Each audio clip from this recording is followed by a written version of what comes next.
Hello friends, എല്ലാവർക്കും നമസ്കാരം. നമ്മുടെ ഇഷ്ടപരമ്പരയുടെ ഇന്നത്തെ പുതുപുത്തൻ വിശേഷങ്ങളിലേക്ക് ഏവർക്കും സ്വാഗതം. അങ്ങനെ നമ്മുടെ അരവിന്ദനെ ഉപദ്രവിക്കാൻ വന്ന കിരണിൽ നിന്നും കൂട്ടരിൽ നിന്നും നരേൻ അരവിന്ദനെ രക്ഷപ്പെടുത്തുകയാണ് കേട്ടോ. എന്നിട്ട് അവന്മാർക്കിട്ട് നല്ല അടി കൊടുത്തിട്ട് പറയും, ഇനി മേലൽ ആരെയും നീയൊക്കെ തന്തയ്ക്ക് വിളിക്കരുത്. എടാ എക്സ് മിനിസ്റ്ററുടെ കൊച്ചുമോനെ, നിനക്കിട്ടിപ്പോൾ ഞാൻ ഈ തല്ല് തന്നത് നീ എന്നെ തന്തയ്ക്ക് വിളിച്ചതുകൊണ്ട് മാത്രമല്ല, ഇവന്മാരെ കൂടെ നടന്ന് നീ നശിപ്പിച്ചില്ലേ, അതിനും കൂടിയുള്ള ശിക്ഷയാ. ഇനി നീ 2 കാലിൽ എഴുന്നേറ്റ് നടക്കുന്ന എനിക്കൊന്ന് കാണണം. ഇനി നീ 4 കാലിൽ എഴയും. അപ്പോഴൊക്കെ നീ ആലോചിക്കും നരയൻ എന്ന്. അതിനുവേണ്ടി നിനക്ക് ഈ അടി ഞാൻ തരുന്നത് എന്ന് പറഞ്ഞ് കാല് നോക്കി നല്ലൊരു അടി കൂടി കൊടുക്കാണ് കേട്ടോ. എന്നിട്ട് പെട്ടെന്ന് പോകാൻ നോക്കുമ്പോൾ അരവിന്ദനെ കാണും. മാഷ എൻ്റെ കൂടെ പോരുന്നോ എന്ന് അരവിന്ദനോട് ചോദിക്കും. എന്നിട്ട് നമ്മുടെ അരവിന്ദനെയും കൂട്ടി സ്നേഹതീരത്ത് കൊണ്ടാക്കുക. അപ്പോൾ വീട്ടിൽ കയറത്തില്ലേ, നമ്മുടെ നരൻ പോകാനായിട്ട് തുടങ്ങുക. എങ്കിൽ ശരി, ഞാൻ ഇറങ്ങട്ടെ മാഷേ എന്ന് പറയും. കയറി വാ മോനെ, ഒരു ഗ്ലാസ് ചായ കുടിച്ചിട്ട് പോകാം. മോനെ എനിക്ക് ചെയ്തു തന്ന ഉപകാരം അത്രയ്ക്കും വലുതാ. അവന്മാര് പിശാചുക്കളാ, ആ പിശാചുക്കളിൽ നിന്ന് എന്നെ രക്ഷപ്പെടുത്തിയത് എന്ന് പറയണേ. അപ്പോഴത്തേക്കും പെട്ടെന്ന് നരയും പറയും, ആർക്കും ആരെ രക്ഷപ്പെടുത്താനൊന്നും പറ്റത്തില്ല അങ്കിളെ. ഞാൻ അവരെ തല്ലിയത് അങ്കിളിനെ ഉപദ്രവിച്ചതുകൊണ്ട് മാത്രമല്ല, അവരെൻ്റെ അച്ഛനും അമ്മയ്ക്കും വിളിച്ചു, അതെനിക്ക് ഇഷ്ടപ്പെട്ടില്ല, അതുകൊണ്ടാ എന്ന് പറയേ. മോൻ്റെ അച്ഛനും അമ്മയ്ക്ക് എന്നപ്പോൾ ചോദിക്കും. അവരിപ്പോൾ ഇല്ല, അവർ മരിച്ചുപോയി എന്ന് പറയാണ്. മോൻ്റെ കുടുംബം, ഭാര്യ, കുട്ടികൾ. അപ്പം നരൻ ഇങ്ങനെ അതിനെപ്പറ്റി ചിന്തിക്കുവാണേ. അവരും ഇല്ല, അതൊന്നും ഇനി ഉണ്ടാകാൻ സാധ്യതയില്ല എന്ന് പെട്ടെന്ന് നരയും പറയുക. അപ്പോഴത്തേക്കും നമ്മുടെ അരവിന്ദന് സങ്കടം വരികയാണ് കേട്ടോ. മോൻ എനിക്ക് ചെയ്തു തന്നത് വലിയൊരു ഉപകാരമാണ്. ഇന്നത്തെ കാലത്ത് കൂടപ്പറപ്പിനെ പോലെ കൊണ്ടു നടക്കുന്നവർ പോലും പിന്നിൽ നിന്ന് കുത്തുമ്പോൾ മോനെ പോലുള്ളവർ എത്ര വലിയ കാര്യമാണ് ചെയ്യുന്നതെന്ന് അറിയത്തില്ല. അപ്പോൾ പെട്ടെന്ന് അത് കേൾക്കുമ്പോൾ നരയും പറയും, അതിനൊരു കാര്യം ഞാൻ അങ്കിളിന് പറഞ്ഞു തരട്ടെ. നമ്മൾ ആരെ സ്നേഹിക്കരുത്, അതുപോലെ തന്നെ ആരിൽ നിന്നും അമിതമായിട്ടൊന്നും പ്രതീക്ഷിക്കുകയും ചെയ്യരുത്, ആരെയും വിശ്വസിക്കുകയും ചെയ്യരുത്. അങ്ങനെ വന്നാൽ ഒരാൾക്ക് നമ്മളെ ചതിക്കാനായിട്ട് സാധിക്കില്ല. നമ്മൾ ആരെയാണോ കൂടുതൽ വിശ്വസിക്കുന്നത് അവരിൽ നിന്ന് എപ്പോഴും നമുക്ക് ചതി ഉണ്ടാവത്തുള്ളൂ എന്ന് പറഞ്ഞു കൊടുക്കുകയാണ് കേട്ടോ. അതിനുശേഷം ഒന്നും പറയാതെ നരൻ അവിടെ നിന്ന് ഇങ്ങോട്ട് പോവുക. അപ്പോൾ പെട്ടെന്നൊരു വണ്ടിയുടെ സൗണ്ട് വരുമ്പം കാവേരി വന്ന് നോക്കുക ആരാ ഈ വന്നേ എന്ന്. പക്ഷേ നരൻ പോകും, തിരിഞ്ഞപ്പോഴത്തേക്ക് നടക്കുന്നതുകൊണ്ട് കാണാനും സാധിക്കുന്നില്ല. അപ്പോൾ തന്നെ ശാരദ വിളിക്കുകയും ചെയ്യും. അതേസമയം രാത്രിയായിട്ടും നമ്മുടെ അരവിന്ദൻ ആകെ ചിന്തയിലാണ്. ജയപാലൻ്റെ ഭാഗത്ത് നിന്ന് വന്ന ചതി ഒരു രീതിയിലും ഉൾക്കൊള്ളാൻ നമ്മുടെ അരവിന്ദനെ കൊണ്ട് സാധിക്കുന്നില്ല. ആ പാവം ജയപാലൻ പറഞ്ഞ വാക്കുകൾ എല്ലാം ഇങ്ങനെ ചിന്തിച്ചുകൊണ്ടിരിക്കുക. നീ എനിക്ക് അയച്ചു തരുന്ന കാശ് നിന്റെ വീട്ടുകാർക്ക് ചെലവിന് കൊടുക്കാനല്ലേ ഉള്ളൂ, അത് കഴിഞ്ഞ് ബാക്കിയുള്ള കാശിനാ ഈ തോട്ടം മേടിച്ചത് എന്നൊക്കെ പറഞ്ഞ വരികളാണ് അരവിന്ദന്റെ ചെവിയിലോട് മുഴങ്ങി കേട്ടുകൊണ്ടേയിരിക്കുന്നത്. ആകെ സങ്കടപ്പെട്ടിങ്ങനെ ഇരിക്കുകയാണ് കേട്ടോ. അപ്പോൾ ഇതൊന്നും അറിയാതെ നമ്മുടെ കാവേരിയും കൂട്ടരും കൂടി നാളത്തെ എൻഗേജ്മെന്റിന്റെ കാര്യത്തെപ്പറ്റിയുള്ള ചർച്ചകളിലാണ്. ഇപ്പോൾ ഗംഗ ഇങ്ങനെ കണ്ണാടി നോക്കിയിട്ട് പറയും, എൻ്റെ പിരികം ത്രെൻഡ് ചെയ്ത് ശരിയായിട്ടുണ്ടോ എന്ന് ചോദിക്കുക. ആ കുഴപ്പമില്ല ഗംഗേച്ചി എന്ന് കാവേരി പറയും. അപ്പോൾ യമുന പറയും, നാളെ എന്തായാലും രാവിലെ ബ്യൂട്ടീഷ്യൻ വരുമല്ലോ, ഇനി എന്തെങ്കിലും പ്രശ്നം ഉണ്ടെങ്കിൽ അവരത് ചെയ്ത് ശരിയാക്കി തന്നോളും. ഞാനും അത് തന്നെ ആലോചിക്കുന്നത്, എനിക്കും ഒന്ന് ത്രെഡ് ചെയ്യണം, രാവിലെ ആട്ടെ എന്ന് കാവേരിയും പറയും കേട്ടോ. അപ്പോൾ ഇതൊന്നും മനസ്സിലാക്കാതെ പെട്ടെന്ന് നമ്മുടെ നിളക്കുട്ടി പറയും, എന്നാൽ എനിക്കും വേണം. അപ്പോൾ കാവേരി പറയും, എടി ഐസ്ക്രീം തരുന്ന കാര്യമല്ല പറഞ്ഞത്, പിരികം ത്രെഡ് ചെയ്യുന്ന കാര്യമാണ്, അത് നിനക്ക് വേണോ എന്ന് ചോദിക്കും. ഓ അതായിരുന്നോ, അതെനിക്ക് വേണ്ട. പക്ഷേ എനിക്ക് ഗംഗേച്ചിയോട് ഒരു കാര്യം പറയാനുണ്ട്. ഗംഗേച്ചിയുടെ സേവ് ദ ഡേറ്റിൻ്റെ ഫുള്ളും ഡീറ്റെയിൽസും അതുപോലെ വീഡിയോസും എല്ലാം എനിക്ക് വേണം. നിനക്കെന്തിനാ അത്? എൻ്റെ ചാനലിൽ ഇടാൻ. ഞാനതും വൈറലാകും. അങ്ങനെ ഞാനത് വൈറലാക്കി എൻ്റെ ചാനലങ്ങ് റീച്ച് ആവും, കണ്ടോ നിങ്ങൾ എന്നൊക്കെ നിള പറയും കേട്ടോ. പെട്ടെന്ന് ശാരദ അങ്ങോട്ട് വരിക. ആഹാ, ഇവിടെ എല്ലാവരും കൂടി ഇരുന്ന് സംസാരിച്ചുകൊണ്ടിരിക്കുകയാണോ, നിങ്ങൾക്കൊന്നും കഴിക്കാൻ വേണ്ടേ പിള്ളേരെ എന്ന് ചോദിക്കുക. അപ്പോൾ പെട്ടെന്ന് കാവ്യ ചോദിക്കും, എന്താ കഴിക്കാൻ? ഇഡ്ഡലി. ഓ എൻ്റെ പൊന്നോ, ഇവിടെ വലിയ വലിയ കാര്യങ്ങളെപ്പറ്റി ചർച്ച ചെയ്തുകൊണ്ടിരിക്കുക, സേവ് ദ ഡേറ്റിനെ പറ്റിയൊക്കെ. അതിനിടയിൽ അമ്മയുടെ ഒരു ഉണക്കി ഇഡ്ഡലി, അമ്മയ്ക്ക് എപ്പോഴും ഇഡ്ഡലി മാത്രമേ ഉള്ളൂ.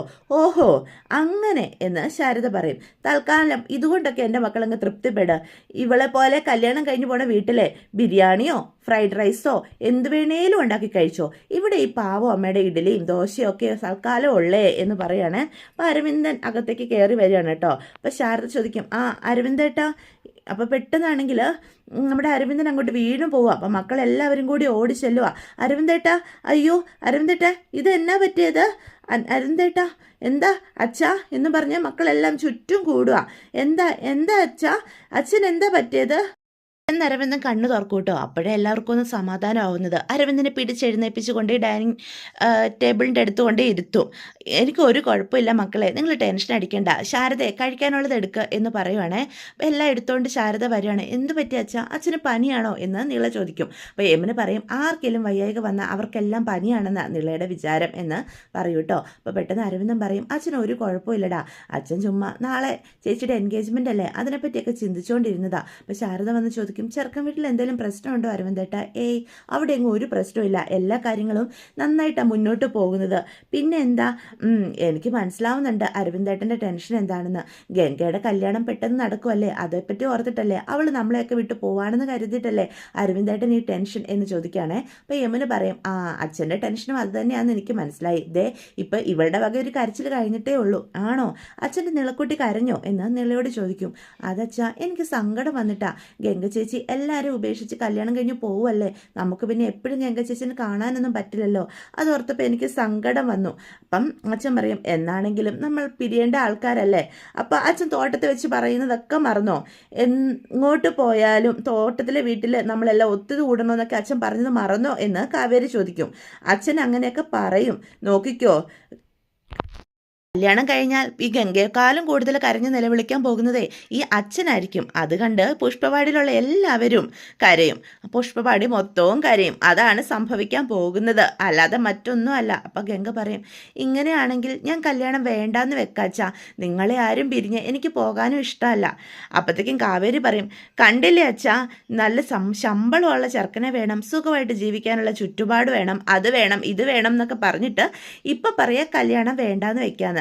അത് അഭിനയമാണ് എന്ന് ശാരദ പറയും. അല്ലേടി, ഞങ്ങൾ എന്തായാലും അങ്ങനെ പറയല്ലെന്ന് നിനക്കും അറിയാം. മതി, നാളെ രാവിലെ ഇവിടെ ഒരു ചടങ്ങ് നടക്കാനുള്ളതാ, വൈകുന്ന വഴി സംസാരിച്ചുകൊണ്ടിരുന്നാൽ ശരിയാവില്ല. കയറി കിടക്കെല്ലാവരും. കഴിക്കാൻ എന്താ? ഇഡ്ഡലിയാ ശാരദ എന്ന് പറയാം. അപ്പം നിള പറയും, എനിക്ക് അച്ഛൻ വാരി തരണേ. അച്ഛൻ വാരി തരാം കേട്ടോ. അപ്പം ശാരദ പറയും, വയ്യാണ്ടിരിക്കുമല്ലേ, അച്ഛനൊന്ന് സമാധാനത്തോടെ കഴിച്ച് കയറി കിടന്ന് ഉറങ്ങട്ടെ, രാവിലെ എഴുന്നേക്കേണ്ടതല്ലേ എന്ന് പറയും. എനിക്കെന്തൊക്കെ വയ്യായിക? എനിക്കൊരു വയ്യായികയില്ല, ഇന്നെല്ലാവർക്കും ഞാൻ തന്നെ തരാം വാരി എന്ന് പറഞ്ഞിട്ട് ഇഡ്ഡലിയൊക്കെ എടുത്ത് എല്ലാ മക്കൾക്കും വാരി കൊടുക്കുകയാണ് കേട്ടോ. അപ്പം ശാരദ പറയും, മക്കൾക്ക് പറ്റിയ അച്ഛൻ, ഞാനേ വെള്ളം എടുക്കാൻ മറന്നു, ഞാൻ വെള്ളം എടുത്തിട്ട് വരാം എന്നും പറഞ്ഞ് അടുക്കളയിലോട്ട് പോവാണ് കേട്ടോ. അപ്പം നമ്മുടെ അരവിന്ദ മക്കൾക്കെല്ലാം വാരി കൊടുക്കും. അപ്പം നിളക്കുട്ടി പറയും, ഫസ്റ്റ് അച്ഛനെ എനിക്ക് വാരി തരാം, അച്ഛാ സാമ്പാർ മുക്കിയിട്ട് എനിക്ക് വാരി തന്നാൽ മതിന്നേ, ചുമ്മാ തരല്ലേ എന്ന് നിള പറയാണ് കേട്ടോ. അങ്ങനെ നമ്മുടെ അരവിന്ദൻ ആദ്യം നിളക്കുട്ടിക്ക് വാരി കൊടുക്കുവാണേ. പിന്നെ കാവേരിക്കും യമുനയ്ക്കും ഗംഗയ്ക്കും എല്ലാം വാരി കൊടുക്കുക, വളരെയേറെ സന്തോഷത്തോടു കൂടി തന്നെ. അതേസമയം മക്കൾക്കെല്ലാം വാരിക്കൊടുത്തതിന് ശേഷം അരവിന്ദൻ പറയണം, എനിക്ക് വേണ്ട ശാരദേ. അരവിന്ദൻ്റെ മനസ്സിലേക്ക് ജയപാലൻ്റെ വാക്കുകൾ വീണ്ടും വീണ്ടും വരിക, ഞാൻ കുറച്ച് കഴിഞ്ഞ് കഴിച്ചോളാം. എന്ത് പറ്റി അരവിന്ദേട്ടാ? എന്തെങ്കിലും പ്രശ്നമുണ്ടെങ്കിൽ മനസ്സിൽ വെക്കാതെ എന്നോടെങ്കിലും തുറന്നു പറ എന്ന് ശാരദ പറയും. ഒരു പ്രശ്നമില്ല, പുറത്ത് കുറച്ചുകൂടി പണിയുണ്ട്, ഞാൻ അതൊക്കെ ചെയ്തിട്ട് സമാധാനത്തോടെ കഴിച്ചോളാം എന്ന് പറഞ്ഞ് എഴുന്നേറ്റ് പോകും. അപ്പം കാവേരി ചോദിക്കും, ഈ അച്ഛനത് എന്തു പറ്റി? അച്ഛന് ടെൻഷൻ, നാളെ ഇവളുടെ എൻഗേജ്മെൻ്റ് അല്ലേ, അതോർത്തിട്ടുള്ള ടെൻഷനാ എന്ന് ശാരദ പറയും. നിങ്ങൾ എന്തായാലും കഴിക്കാൻ നോക്കുക എന്നും പറഞ്ഞ് അവരെ കൊണ്ട് നിർബന്ധിച്ച് ആഹാരം കഴിപ്പിക്കും കേട്ടോ. അതേസമയം നമ്മുടെ അരവിന്ദൻ പുറത്തു പോയിരുന്ന് ഇങ്ങനെ സങ്കടപ്പെട്ടിരിക്കൊണ്ട് ഇങ്ങനെ ഇരിക്കുകയാണ്. അത് കണ്ടുകൊണ്ട് കാവേരി ഒരു പുതപ്പൊക്കെ ആയിട്ട് വരിക. എന്നിട്ട് പിന്നിൽ നിന്ന് അച്ഛനും കൂടി ആ പുതപ്പിനുള്ളിൽ കയറ്റുവാണ് കേട്ടോ. അച്ഛാ എന്തു പറ്റി എന്ന് ചോദിക്കുക. ഒന്നുമില്ല, പൊന്നുമോളിങ്ങ് വാ എന്ന് പറയാം. അപ്പം കാവേരി അച്ഛൻ്റെ അടുത്ത് പോയി ഇരിക്കുക. എന്താ അച്ഛാ കാര്യം? ദേ ഈ തണുപ്പ് അടിച്ചിങ്ങനെ ഇരിക്കാതെ ഈ പുതപ്പും പൊതച്ചുകൊണ്ടിരിക്കുക, അല്ലേ അച്ഛന് തലവേദന വരുമെന്ന് അറിയില്ലേ? നാളെ എൻ്റെ മോളുടെ നിശ്ചയമായിട്ട് ഞാൻ എങ്ങനെ കിടന്നുറങ്ങുക എന്ന് ചോദിക്കുക. ജോലിയൊക്കെ തീർന്നതല്ലേ അച്ഛാ, ഇനി എന്താ ചെയ്യാനുള്ളത്? ഇനി എന്തെങ്കിലും ചെയ്യാനുണ്ടെങ്കിൽ ഈ കാവേരി ചെയ്തോളാം, അച്ഛൻ പോയി കിടക്ക്, ഞാൻ ചെയ്യാനുള്ള ജോലി നീ ചെയ്യുമോ എന്ന് ചോദിക്കും. പിന്നല്ലാതെ അച്ഛൻ ചെയ്യാനുള്ള ജോലിയൊക്കെ അച്ഛൻ തന്നെ ചെയ്യണം മോളെ. എന്നാലും എത്ര കാലമായി അച്ഛാ അച്ഛൻ ഇങ്ങനെ കഷ്ടപ്പെടുന്നു, ഇനി ഞാനും കൂടി കൂടാം, നമുക്ക് ഷെയർ ചെയ്യാം, നമുക്ക് 2 പേർ കൂടി കഷ്ടപ്പെടാം, എന്താ എന്ന് അപ്പോൾ കാവേരി ചോദിക്കുക. അച്ഛൻ ആകെ മൂഡ് ഔട്ടായിട്ടാണല്ലോ ഇരിക്കുന്നത്, എന്ത് പറ്റി അച്ഛാ, എന്താ അച്ഛൻ്റെ സങ്കടം? അപ്പം നമ്മുടെ റേഡിയോയിൽ നിന്നും വളരെ ശോകഗാനങ്ങളൊക്കെ വരിക. ഈ പാട്ടാ പ്രശ്നമെന്ന് തോന്നുന്നു, ഇങ്ങനത്തെ ശോകഗാനങ്ങളൊക്കെ കേട്ടാലേ അച്ഛൻ ഒരു സന്തോഷം ഉണ്ടാവില്ല, ഇപ്പം ശരിയാക്കി തരാം എന്നും പറഞ്ഞ് കാവേരി ആണെങ്കിൽ ആ പാട്ട് അങ്ങോട്ട് നിർത്തൂ കേട്ടോ. എന്തിനാ അത് നിർത്തുന്നത് എന്നിങ്ങനെ ചോദിക്കുകയാണേ. അത് കഴിഞ്ഞ് കാവേരി വേറൊരു പാട്ട് അങ്ങോട്ട് വെക്കും കേട്ടോ, നല്ല ഡപ്പാങ്കൂത്തൊരു പാട്ട്. ഇങ്ങനത്തെ അടിപൊളി പാട്ടൊക്കെ വേണം വെക്കാൻ, അല്ലാതെ അച്ഛൻ ഇങ്ങനെ ശോകമായിട്ടുള്ള പാട്ടും കേട്ടുകൊണ്ടിരുന്നാലേ അച്ഛന് സങ്കടം വരും. എന്നിട്ട് കാവേരി ആ ഡപ്പാങ്കൂത്ത് പാട്ടിനൊത്ത് ഡാൻസൊക്കെ കളിക്കുവാണ് അച്ഛനെ സന്തോഷിപ്പിക്കാൻ. അച്ഛൻ്റെ ചുറ്റും നടന്ന് അച്ഛനും കളിച്ച ഡാൻസ് എന്ന് പറയുക. അതേസമയം നമ്മുടെ കാവേരി എന്തൊക്കെ ചെയ്തിട്ടും അരവിന്ദൻ്റെ സങ്കടം മാറുന്നില്ല. മോൾ ഇവിടെ വന്നിരിക്കുക എന്ന് അരവിന്ദൻ പറയൂ കേട്ടോ. അത് കേൾക്കുമ്പോഴത്തേക്കും നമ്മുടെ കാവേരി പറയും, എന്താ അച്ഛാ, ദേ ഞാനൊന്ന് ഡാൻസ് ചെയ്ത് ചില്ലൗട്ട് ആവട്ടെ, അച്ഛനും കൂട്. ഞാൻ ഈ ഡാൻസും ഗാനം കളിക്കുന്ന കണ്ടോണ്ട് വന്ന അമ്മ ഇവിടെ വലിയ പ്രശ്നമാക്കും. അമ്മയ്ക്ക് എൻ്റെ കഴിവിലൊന്നും ഒരു വിശ്വാസമില്ല അച്ഛാ, പക്ഷേ എൻ്റെ അച്ഛൻ അങ്ങനെയല്ല എന്ന് എനിക്കറിയാം. എന്നിട്ട് നിർത്തിയിട്ട് കാവേരി അരവിന്ദൻ്റെ അടുത്ത് ചെന്ന് ഇരിക്കുക. എന്ത് പറ്റിയ അച്ഛാ, അച്ഛൻ എന്തെങ്കിലും സങ്കടമുണ്ടോ എന്നോട് പറ, എനിക്ക് പറ്റുന്ന പോലെയൊക്കെ ഞാൻ അച്ഛനെ സഹായിക്കില്ലേ എന്ന് കാവേരി ചോദിക്കുക. ഒന്നുമില്ല മോളെ എന്നും പറഞ്ഞ് കാവേരി തന്നെ വീണ്ടും നോക്കുവാണ് കേട്ടോ. അച്ഛൻ എന്നെ തന്നെ എന്തിനാ ഇങ്ങനെ സൂക്ഷിച്ച് നോക്കുന്നത്?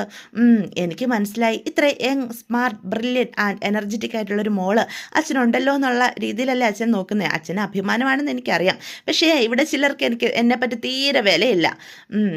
മോള് പോയി കിടക്ക്, മഞ്ഞ് കൊള്ളണ്ട, ഒരുപാട് സമയമായി. കുറച്ച് സമയം കൂടി ഞാൻ അച്ഛൻ്റെ അടുത്ത് ഇരിക്കട്ടെ അച്ഛാ. രാവിലെ ഫോട്ടോയൊക്കെ എടുക്കണ്ടേ അല്ലേ? ഉറക്കം ഒളിച്ചിരുന്ന മുഖമൊക്കെ വീങ്ങിയിരിക്കും, പിന്നെ ഒരു ഭംഗിയും കാണിയല്ല. അത് പോയിൻ്റെ അച്ഛാ. എന്നാൽ ശരി അച്ഛാ, ഞാൻ പോയിട്ട് വരാം എന്ന് പറഞ്ഞ് കാവേരി അവിടുന്ന് പോകാൻ തുടങ്ങുക. അപ്പോഴത്തേക്കും പെട്ടെന്ന് കാവേരിയുടെ കൈ കയറി പിടിക്കും. എന്താ അച്ഛാ, എന്തെങ്കിലും പറയാനുണ്ടോ? അതെ, ഗംഗയുടെ കല്യാണത്തിലൊരു തീരുമാനമായി, അടുത്തത് നീയാ എന്ന് പറയും. ഇന്ന് ഞാനൊരു ചെറുപ്പക്കാരനെ കണ്ടു, നല്ലൊരു ചെറുപ്പക്കാരനാ. അവനെ കണ്ടപ്പം എൻ്റെ മനസ്സിൽ ആരോ ഇരുന്ന് പറഞ്ഞു, ഇവനെപ്പോലെ ഒരാളെയാ എൻ്റെ കാവേരി മോൾക്ക് ചേരുന്നതെന്ന്. ആഹാ, ആരാ അച്ഛാ അത്? കാണാൻ എങ്ങനെയുണ്ട്? അടിപൊളിയാണോ? അല്ല, ഞാനൊന്ന് അറിയട്ടെ, അച്ഛൻ എനിക്ക് കണ്ടുവച്ച ആള് എങ്ങനെയാണെന്ന് ഞാൻ അറിയണമല്ലോ. ആരോ ഒരാൾ എന്ന് അപ്പോഴത്തേക്കും അരവിന്ദൻ പറയും. ശരി, തൽക്കാലം അത് വിട്ടേക്കാം. അതൊക്കെ നമുക്ക് ഗംഗ ചേച്ചിയുടെ കല്യാണമൊക്കെ കഴിഞ്ഞതിന് ശേഷം ആലോചിക്കാം. ഇന്ന് ലോകാവസാനമൊന്നും അല്ലല്ലോ, സമയമുണ്ടല്ലോ. ശരി, അപ്പം ഞാൻ പോയിട്ട് വരാവേ, ഗുഡ് നൈറ്റ്. അച്ഛനും പോയി കിടന്നു എന്ന് പറയുകയാണേ. അപ്പോൾ കാവേരിയുടെ കയ്യിൽ അച്ഛനൊരു ഉമ്മ വെച്ച് കൊടുക്കുക. കാവേരി തിരിച്ചു അച്ഛന് ഉമ്മ കൊടുക്കുകയാണ് കേട്ടോ. അതിന് ശേഷം കാവേരി അവിടേക്ക് പോവുകയാണേ. അതേസമയം അരവിന്ദനാണെങ്കിൽ ജയപാലൻ്റെ ഫോട്ടോയെ നോക്കി ഇങ്ങനെ നിൽക്കുക. നിന്നെ ഞാൻ എൻ്റെ കൂടപ്പിറപ്പിനെ പോലെ അല്ലടാ സ്നേഹിച്ചത്, എൻ്റെ ഭാര്യയെക്കാളും മക്കളെക്കാളും ഒക്കെ ഒരു പിടി മുന്നിൽ സ്നേഹം എനിക്ക് നിന്നോടായിരുന്നു. നിനക്ക് എന്നോട് എങ്ങനെ ഇങ്ങനെ ഒരു ചതി ചെയ്യാൻ തോന്നിയടാ? ഈ അരവിന്ദൻ ഒരു പൊട്ടനാണെന്നാണോ നീ കരുതിയിരിക്കുന്നത്? ഞാൻ നിനക്ക് എത്ര കാശ് അയച്ചു തന്നെന്നും അതിൻ്റെ കണക്കുകളും ഒക്കെ എനിക്കറിയാടാ. പക്ഷെ ഞാനത് ചോദിക്കാത്തത് നീ വേദനിക്കുന്നത് എനിക്കിഷ്ടമല്ല, അതുകൊണ്ടാ എന്നും പറഞ്ഞ് സങ്കടപ്പെട്ട് ഇങ്ങനെ നിൽക്കുകയാണ് കേട്ടോ. എന്നിട്ട് ആ ഫോട്ടോ ഇങ്ങോട്ട് എന്നിട്ട് ആ ഫോട്ടോയിൽ നമ്മുടെ അരവിന്ദൻ ഇങ്ങനെ എഴുതുവാണ്, സ്നേഹം നടിച്ച് സുഹൃത്തിനെ ചതിച്ചവൻ എന്ന് എഴുതി വെച്ചിട്ട് ആ ഫോട്ടോ തിരിച്ച് അതേപോലെ തന്നെ തൂക്കിയിടുകയാണ് കേട്ടോ. പക്ഷെ പെട്ടെന്ന് അത് ആരുടെയും ശ്രദ്ധയിൽപ്പെടത്തില്ല, ജയപാലിനെ ആരും സംശയിക്കത്തുമില്ല. അതിനുശേഷം പാവ മനുഷ്യൻ പോയി കിടക്കുകയാണ്. താൻ എങ്ങനെ മുന്നോട്ട് തൻ്റെ കാര്യങ്ങളൊക്കെ കൊണ്ടുപോകും എന്നറിയാതെ വേദനയോടെ പോയി കിടക്കുക. ഇതേ സമയം പിറ്റേ ദിവസം ഇതൊന്നും അറിയാതെ നമ്മുടെ മക്കളൊക്കെ വളരെ സന്തോഷത്തോടു കൂടി എൻഗേജ്മെൻറ്റിനുള്ള ഒരുക്കങ്ങളൊക്കെ ചെയ്യുവാണ് കേട്ടോ. അപ്പോൾ ഇതൊക്കെയാണ് ഇന്നത്തെ വിശേഷങ്ങൾ. വീഡിയോ ഇഷ്ടപ്പെട്ടുവെങ്കിൽ ചാനൽ സബ്സ്ക്രൈബ് ചെയ്യാൻ മറക്കരുത്, ലൈക്ക് ചെയ്യാനും മറക്കരുത്. അപ്പോൾ എല്ലാവർക്കും ഗുഡ് ബൈ.